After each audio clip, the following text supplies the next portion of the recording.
Shenron, I wish for you to give us the best Dragon Ball game you could possibly give us on mobile. I can't. What do you mean you can't? Like, you're Shenron, how can you not? Seriously, that's like really disappointing. Forgive me, sir. Perhaps you have another wish for me? Yeah, here's my other wish. Go screw off. Just get out of here. God, such a freaking useless dragon. Oh, farewell. Honestly, that was almost too pitiful to watch.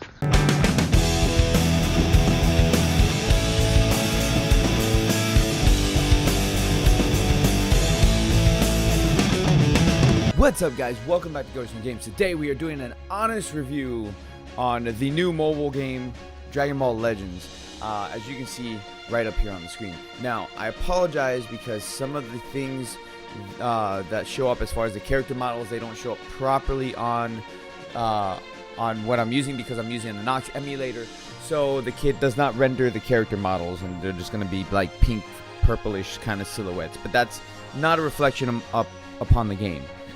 So I just want to put that disclaimer because I do also have the game on mobile, which does render the character models. So I've been playing this game, you know, like on and off throughout the past 3 days or so, and I do have to just like put it straight out there, you know, because I am a big Dragon Ball fan.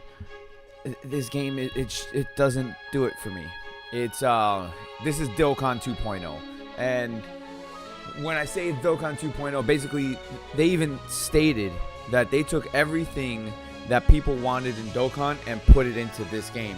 Now, you would think that doing that, they probably would have made a different way to be able to perhaps improve the game even further, but it's just Dokkan with flashy character models and PvP and a real-time combat instead of popping bubbles.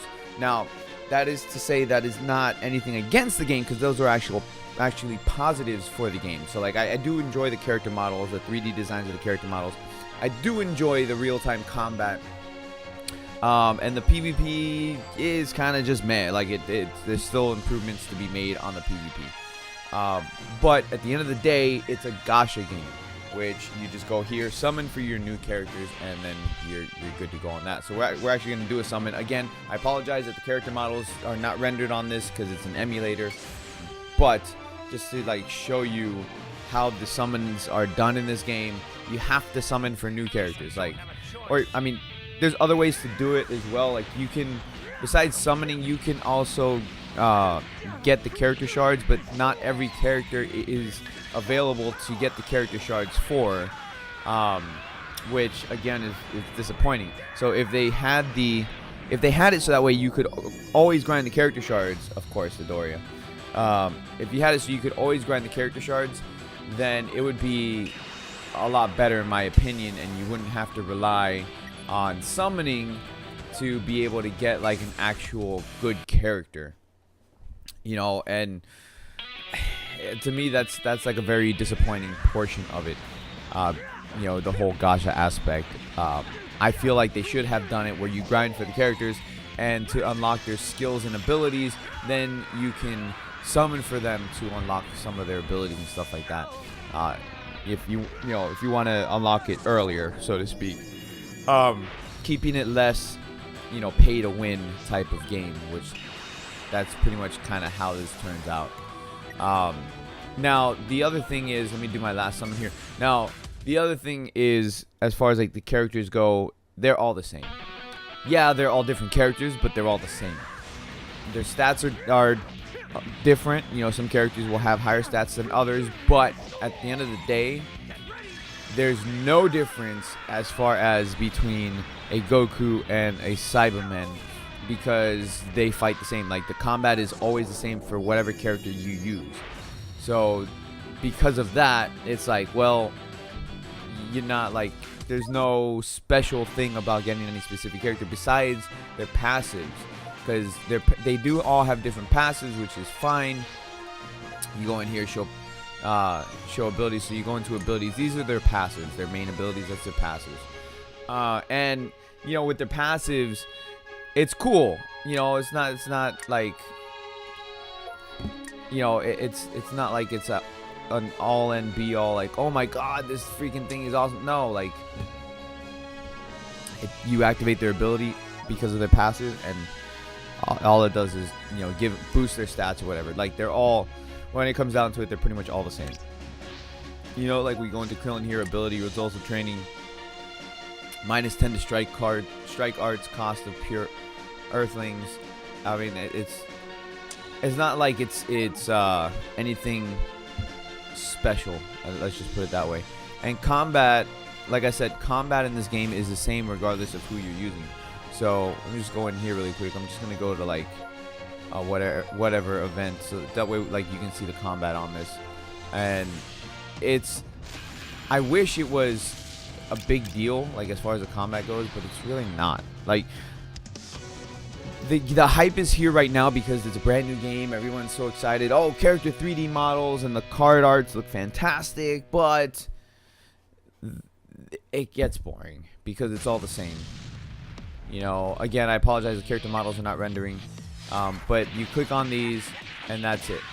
That's it. And there's no difference because they all share the cards. So all the characters, they share the same cards right here that you use for your abilities. The only difference is their skills, but even that, their skills are just kind of just there. You know, it's not like they do anything super special with their skills.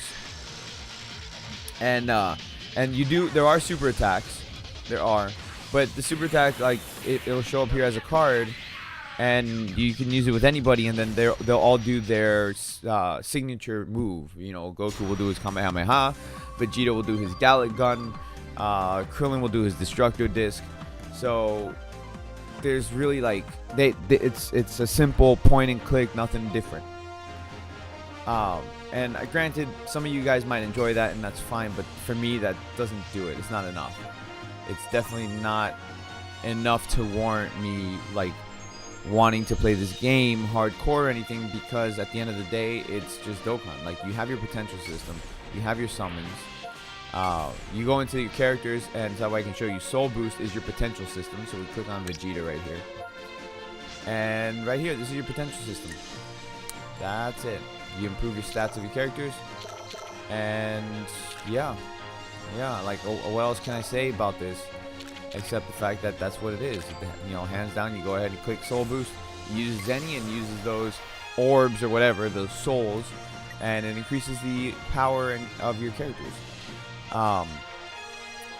You know, you can go ahead and class up, which when you class up, it activates a new class right here, so you keep on going all the way to the end.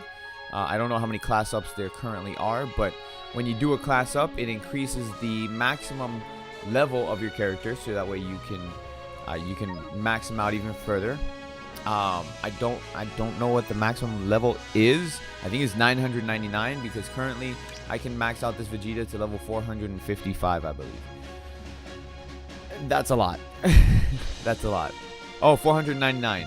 I can max him out to 499, and then I upgrade him again. So, you know, there's more into this game, but, you know, as far as like the energy cost, this is your stamina, up here is your energy. That takes a long time to regenerate. You can see 27 minutes for one. That is ridiculous. You know, I think they need to lower that down drastically.